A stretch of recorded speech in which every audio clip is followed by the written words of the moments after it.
Hello, I'm Jacob. You're watching the Prepper's Bunker Outdoors, and today I am exceptionally excited to talk to you about the Szczegot Handmade Polish Tracker.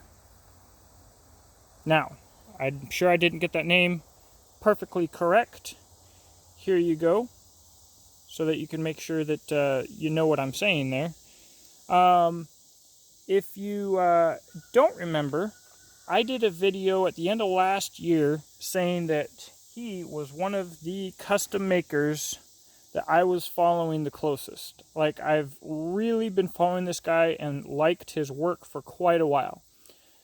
Recently, he messaged me and asked me how I felt about tracker knives. And if you've been watching this for a while, I'm really not a fan. What really makes a tracker knife is what is called the quarter round. On this knife, that is up here, but typically this feature will be on the blade, and it's used for a few different things, but often, I'd say most commonly, it's used for making curls or feather sticks for making a fire.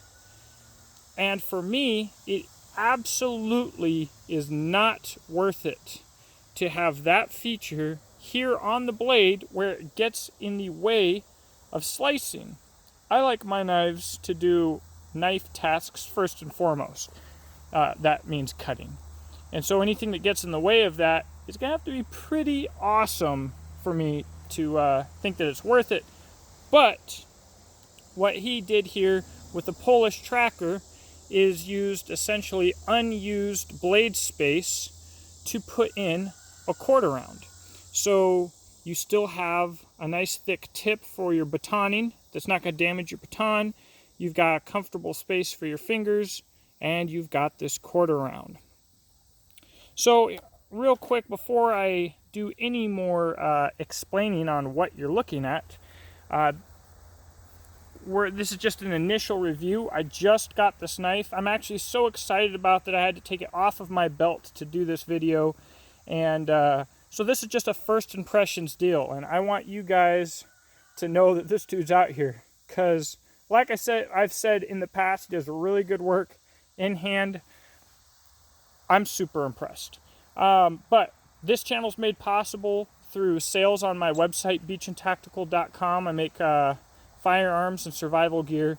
I have a Patreon, and I have an Amazon store. Those links will be in the description box below. That helps me to not monetize so that I don't feed the beast that is Google and YouTube. So real quick, we're going to talk about the blade first and then the sheath. This is a complete package, but just so you know, this blade is just over 6 inches, about 6 1/4. It is 5mm thick, 80 CRV2, which if you're a subscriber, you know that I am a serious fan of that steel. Just tough as nails, holds a great edge. The knife weighs just over 12 ounces with lanyard. So fairly typical survival or belt knife weight. Overall length around 12 inches. It's hardened to about 58 or 59 Rockwell. So this is a custom knife. These take, order takes 2 to 3 months at this time to make. Now, when I made my video about talking about some of my favorite makers, and I mentioned him, he was not yet a full-time maker. He is now a full-time maker, and man, that's the dream. I love helping good people who deserve it get to that point. Hopefully, through reviewing this knife, it will be everything that I think that it is. So, all right, without getting too far ahead of myself, we're going to talk about the blade here. Again, 5mm thick. The primary grind here is flat, so you've got a decent saber grind. You'll notice at the tip here, the saber grind looks more shallow. That's because it is. So we have a fairly standard thickness on the primary grind. Not what I would consider a thin grind, but also not really what I would consider a thick grind. But then when you get up closer to the tip, you've got a chonkus. Chonky. So essentially, I believe, or I expect, that this tip will be essentially indestructible, which is good. I don't use a tip for a whole lot of things.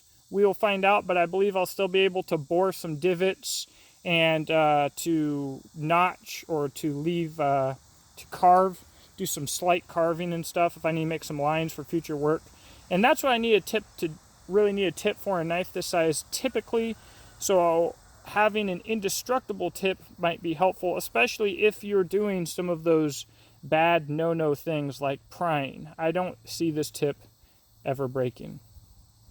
So cool edge geometry. Being a custom maker, he can do stuff like that with varying grind heights, which, by the way, look again, if you can see with my phone, he did a very good job. Nice, even bevels, just beautiful. All right, now we've got your Polish tracker component, which is this top grind here. This is a slight hollow grind, which I don't have a problem with. You guys know that on a knife this size, I really don't like hollow grinds, but you have a flat grind here. I think you have plenty of strength. This is not your high impact grind, so I don't think it'll be a problem at all. So how your quarter round is typically used is you use it to draw as opposed to going away here. So let me make sure that we can focus on this somewhat. I'm not really good at this because I haven't practiced it a lot, because this isn't the type of knife that I typically carry and use. But this is how a quarter round is typically. Let's see here. I'm gonna do that. Do that. So typically when you make your feather stick, you're going down at an angle, something like this. Of course, I'm on film now, so for some reason, nothing wants to work with me. It's just going to be difficult. All right, let's go here.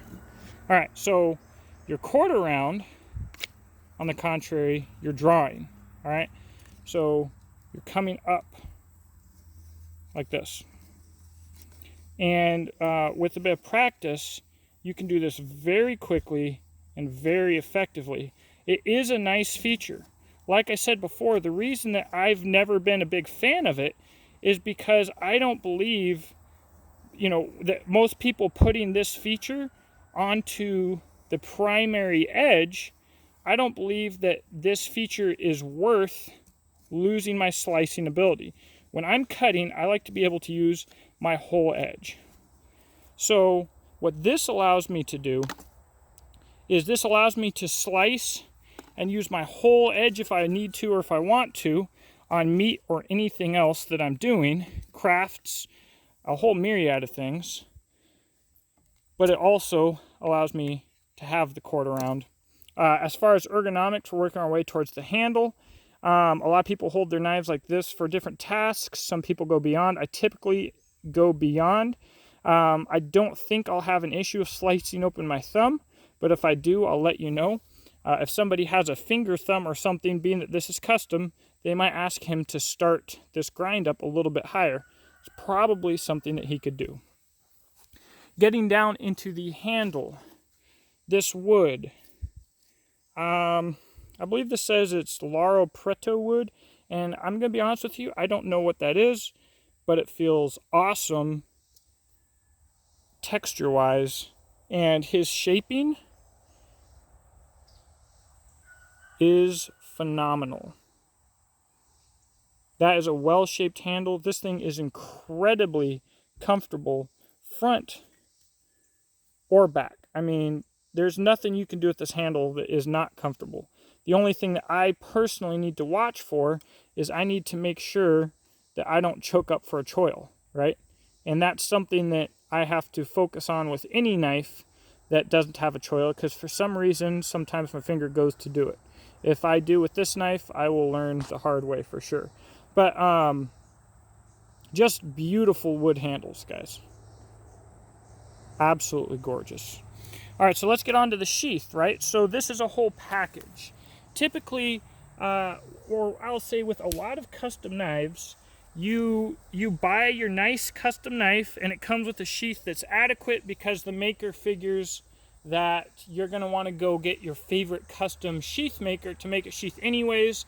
And I will say that most custom knife makers are not sheath makers. That's not quite actually that's not at all the case here. You have a leather sheath. It's got a lot of cool features. One thing that I really like about the dangler that it comes with, you can put it on either side, but it's not too long. I like this dangler length. I really don't like it when my danglers come like up to here because it makes the knife sag super low. This ride's really nice. When I do my full review, or when I take this on an adventure, I'll show you how it rides.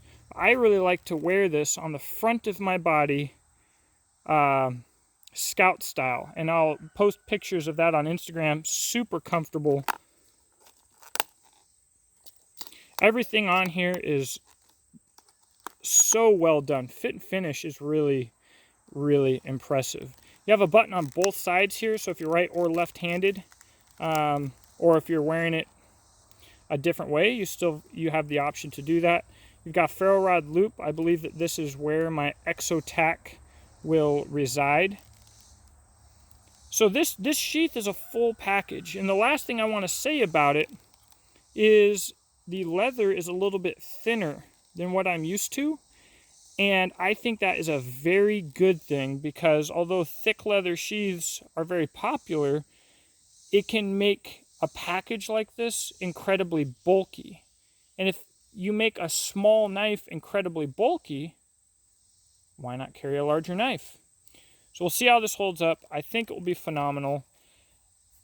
This is going to go right back onto my belt where it will reside for a while. Super stoked about this. I mean, just above and beyond, guys.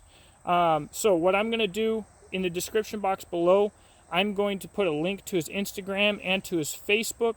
If you want one of these knives, at this point you just message him. He's a custom maker. He's got a few other really cool models. I think a lot of what this is based on is his Crusher model, which is very similar to this without the Polish tracker bevel. But that was his most popular model, but he does a few others as well, and he does a few customs as well. One of his custom Bowies is, I think, really the epitome of what an American belt knife Bowie should be. It's absolutely beautiful. So although he's full-time and he's really almost making these knives on a production scale, I mean, he's really cranking these things out, the attention to detail is phenomenal. One thing I have to mention, I mean, there's so many things to say that until I do 2 or 3 videos on this knife, I won't be able to say it all. But the handles, I mentioned how nice they are. The transition from wood to the tang is basically, you know, unnoticeable. Nothing to grab the finger at all. I mean, it's just perfect. The fit and finish on the whole thing is just basically perfect. So I think, you know, a lot of people are going to look at this and think that $320 to $350 is a lot, that 2 to 3 months wait time is a lot. I think that this knife is more affordable because it's made in Poland. There are a lot of incredible knife makers in Poland, but not as many as we have here in America. And I think somehow that makes the value of what you get from these Polish makers higher. I don't know. This thing, if I was at Blade Show and I saw this, I'd definitely expect it to be probably $400. It's just, this is a knife. I'll say more about this later. I'll do some Instagram posts and some other stuff. I'm right now super impressed. Hopefully, I'll stay that way with more thorough testing and reviewing. But if I have issues, I'll let you guys know. Let me know what you think about this thing in the comment section below, guys. Do you think I'm too excited? What do you think about this design? Have you been intrigued by the tracker but Maybe it wasn't quite doing it for you. What do you think about putting a quarter round on the back of the blade like this? Let me know. And man, I'm excited to get out in the woods. One of the biggest things for me with knives, real quick before I go, does the knife excite you? Does the knife make you want to go and adventure? That is a hard to measure variable in the knife market that could be, as long as the knife has the quality to back it up, one of the most important. Does it get you outside? Now, I'm going to be outside regardless, but I know a lot of people who get outside and go camping after they get a new knife. And anything to get people outside is good. Does it get your brain working? Can you see yourself using this knife on an epic adventure? I certainly can. I think that the style, the colors, the shape, I think everything about this knife is absolutely on point. And I am just as excited as can be to get out there. Anyways, talk to you soon. Thank you for watching. Bye.